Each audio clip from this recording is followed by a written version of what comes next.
Now, there are a couple barriers to accepting genetically modified food, and I know that some of you are coming up with the idea, well, this is not natural. It's not natural to genetically modify, to genetically engineer our food. But I want to talk about what really is natural, or actually what is the myth of natural food. The food we eat comes from plants already extensively modified from their original form. Even heirloom varieties are extensively genetically modified. So let's play a little game. If I give you a choice, what would you prefer to eat? On the one hand, a genetically modified tomato from a major industrial seed producer. You can call that company whatever you want. And on the other hand, a natural wild tomato from the Andes of South America. Which would you choose to eat? Well, many of you chose to eat the natural tomato. But really, what's natural? Let's look at these two tomatoes, two species of tomatoes, one called Solanum Pennellii.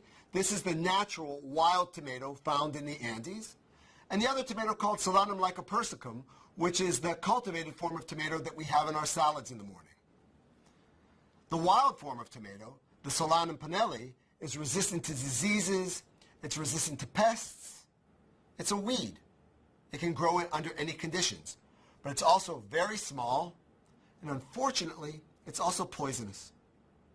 On the other hand, the cultivated tomato is a result of 2,000 years of human intervention, 2,000 years of breeding. This has yielded a large, juicy, sweet fruit, which is sensitive, but this fruit is sensitive to diseases. The plant is sensitive to pests. It can't survive in the wild. If this would be planted back in the Andes, it would die immediately. But the fruits are delicious. So again, given the choice between the wild tomato and the cultivated tomato, which would you choose? What's natural? We see the same thing with corn. If we look at the wild version of corn, which is called teosinte, and the cultivated corn, we can barely recognize that they're almost the same species. Indeed, plants were domesticated over the past 10,000 years in parallel in several regions around the world. Whether it be rice and soybeans in China or in India, or wheat, barley, and lentils in the Levant, or corn and squashes in North and South America, or cassava in Africa. All of these domesticated plants originated from wild varieties. So what is genetic modification that arose as a consequence of cultivation? Well, there's a natural variety in wild plants. For example, if we look at corn in this cornfield, there could be corn with large ears and with small ears. Our forefathers selected the plants with larger ears, saved those seeds, and planted them. This led to a selection of corn with increasingly large ears of corn. And over the generations, this led to larger and larger and larger ears of corn plants with corn. We see this actually in archaeology. Here we see 7,000 years of domestication of corn from the Tehuacan Valley in Mexico. 7,000 years ago, the corn that they grew was on a very small cob.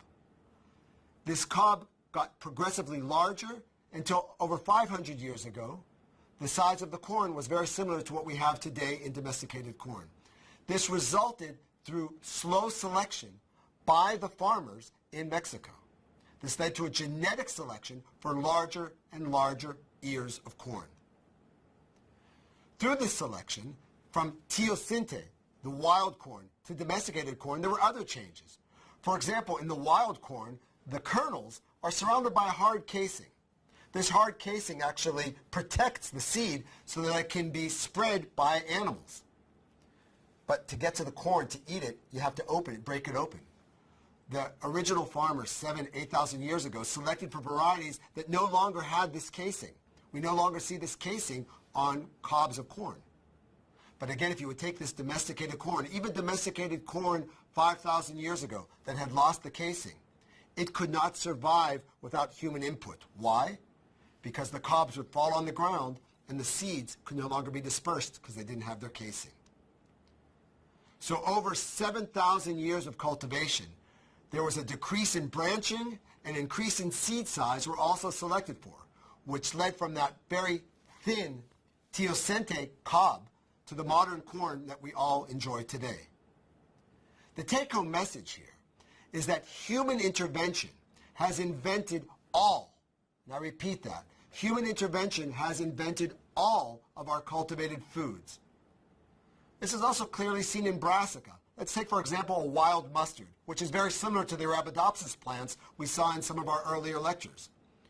The difference between wild mustard and cabbage and broccoli and cauliflower and Brussels sprouts and kale is very, very small. Genetically, these plants are essentially identical. Changes in a very small number of genes can cause a huge change in morphology, and this gives us the vast diversity of brassica vegetables. And then over the past 200 years, the science of Gregor Mendel and Charles Darwin has paved the way for scientific plant breeding.